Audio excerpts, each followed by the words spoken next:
লোনাক হ্রদের বাঁধ ভাঙায় তিস্তার জলস্তর অস্বাভাবিক হারে বৃদ্ধি পেয়েছে। সিকিম ও পশ্চিমবঙ্গের তিস্তা সংলগ্ন এলাকার মানুষকে সতর্ক করা হয়েছে প্রশাসনের তরফ থেকে।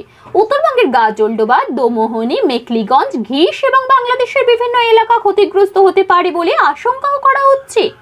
মঙ্গনের এসপির তরফে জারি করা একটি বিজ্ঞপ্তিতে বলা হয়েছে, লোনাক হ্রদের বাঁধ ভেঙেছে, যার ফলে চুংথাংয়ে তিস্তা নদীর জলস্তর উল্লেখযোগ্যভাবে বেড়েছে।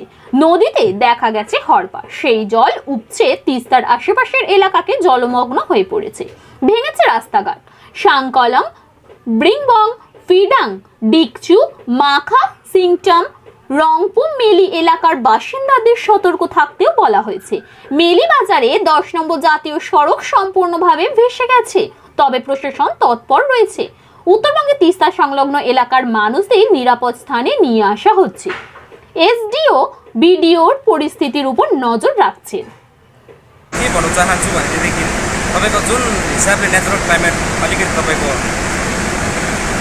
बिग्रेर आएको छ, तपाईको त्यसमा के छ भनेदेखि मेन चाहिँ फर्स्ट अफ अल तपाईको हाम्रो वार्डबाट एकजना भोटर है, एकजना भोटर अलिकति मिसयुज हुनुभएको छ, मिसिङ हुनुभएको छ र साथै तपाईको यताउता गरेर नन लोकलसँग एड गरेर 10 देखि 12 जनाको अहिले पनि केही अत्तो पाइएको छैन है। यसको लागि हामी लोचुङ वार्ड पञ्चायत साथै सिरोनी वार्ड पञ्चायत र सम्पूर्ण हाम्रा जिपियुको टोलीहरू सबैजना लागि परिरहेको छौँ।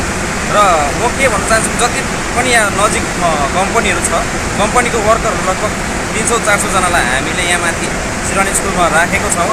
उहाँहरूलाई एकदम रेस्क्यु गरेर ल्याएर सिरोनी स्कुलमा राखेको छौँ र उहाँहरूलाई खानापिनाको व्यवस्था सबै हामी गर्नेछौँ जिपिको फन्डबाट।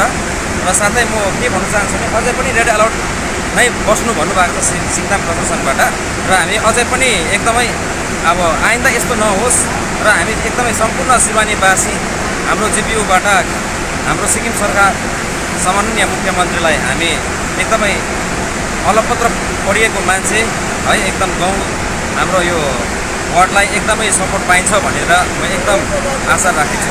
र तपाईको जानकारी अनुसार तपाईको वार्डको भोटर सँगसँगै अरू जो पनि अब कम्पनीमा काम गर्ने लेबरहरू हुनुहुन्थ्यो, यहाँ गएर करिब 12-15 जनाको तपाईँहरूको अहिलेसम्म केही जानकारी रहेको छैन?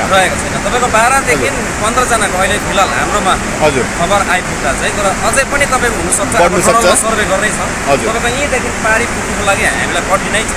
अहिले ब्रिजै छैन, तपाईँको सिक्किम ब्रिज पनि छैन र गेमन ब्रिज एल्टिकाजी ब्रिज पनि छैन र हामी पारी पनि पुगिसकेको छौँ। र हाम्रो मान्छे हुनसक्छ पारी पनि टनलमा गएर काम गरिदिनु सक्छ, त्यसमा अहिले हामी के भन्न सकेको छौँ।